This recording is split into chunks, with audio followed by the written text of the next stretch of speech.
ایک عورت نے 4 شادیاں کی اور ہر شادی کے کچھ ہی دن بعد طلاق لے لی، لیکن 5ویں شادی کے بعد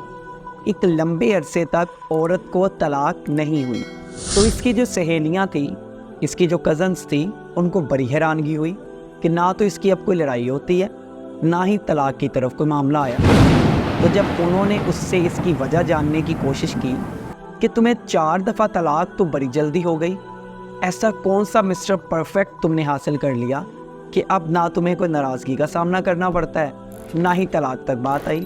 تو خاتون نے جواب دیا کہ میرا پہلا شوہر مجھے بہت ٹوکتا تھا، بات بات پہ ٹوکتا تھا، اس لیے میں نے اس سے طلاق لے لی۔ پھر دوسرا شوہر ٹوکنے کے ساتھ ساتھ گالم گلوچ کرتا تھا،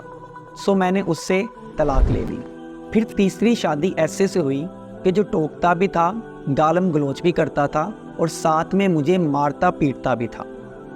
تو اس کے ساتھ بھی میرا نباہ نہ ہو سکا، لہٰذا مجھے تیسری شادی بھی راست نہ آئی۔ اس کے بعد میں نے چوتھی شادی کی، لیکن میرا یہ شوہر مجھے مارتا بھی تھا، گالم گلوچ بھی کرتا تھا، مجھے ٹوکتا بھی تھا اور مجھے گھر سے بھی نکال دیتا تھا، سو میں نے اس سے بھی طلاق لے لی۔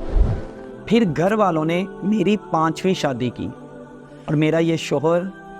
مجھے غصے میں مار بھی دیتا ہے، مجھے گالی دے کے مخاطب بھی کرتا ہے، مجھے گھر سے بھی نکال دیتا ہے، میرے پہ پابندیاں بھی لگاتا ہے، مجھے کھانے کو بھی کچھ نہیں دیتا، لیکن میں اس پہ راضی ہوں اور میں اس سے کبھی طلاق نہیں لوں گی۔ سب حیران و پریشان ہو گئے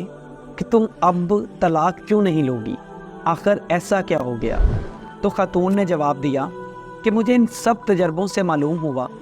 کہ ہر بار ذلت اور رسوائی پہلے سے زیادہ ہوتی ہے، اس لیے میں اس پہ صبر کر لوں گی، یہ نہ ہو کہ مجھے اس سے بھی بدتر خاوند کی شکل میں کوئی مرد حاصل ہو۔